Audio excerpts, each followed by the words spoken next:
This is the Bethel School District versus Fraser 1986 Freedom of Speech Project. At the school assembly of approximately 600 high school students around the age of 14, Matthew Fraser made a speech nominating a fellow student for elective office. The speech was during school hours as a part of the school-sponsored educational program. Prior to the students' assembly, two educators had warned Fraser that he should not give the speech and that if he did, serious consequences could result. In his speech, Fraser used what some observers believed was a graphic sexual metaphor to promote the candidacy of his friend. As part of his disciplinary code, Bethel High School enforced a rule prohibiting conduct which substantially interferes with the educational process, including the use of obscene, profane language or gestures. Fraser admitted that he deliberately used sexual innuendo in the speech.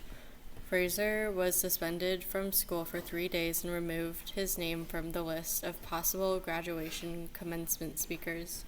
Fraser's father and guardian ad lim then filed suit in federal district court alleging a violation of his First Amendment right to freedom of speech. Court ruling.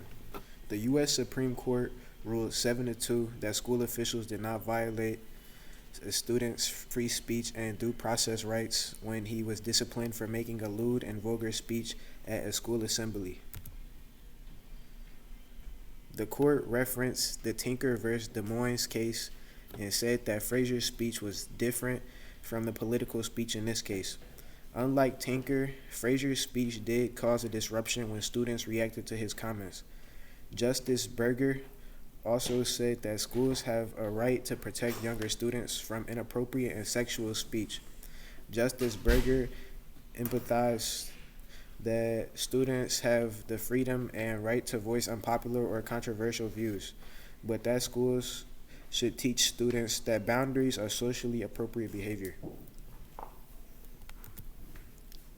How does this case affect the future?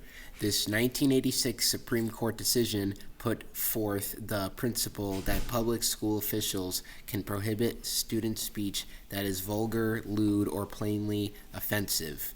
The decision granted local school boards wider latitude in maintaining appropriate discipline and civil discourse in the classroom setting.